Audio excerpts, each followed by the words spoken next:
সুপ্রভাত বন্ধুরা। আজ সকাল আবার এখান থেকে শুরু করছি। ঠাকুর দেওয়া হয়ে গেছে, দেখেন ঠাকুর দিয়েছি।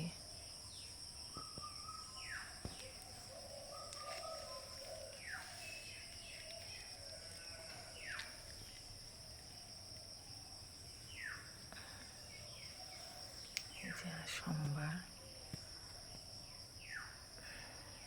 ধুতরা এখন তো কিছু পাইনি, তাই বাবাকে এটা দিয়ে স্নান করে ফুল অর্পণ করেছি।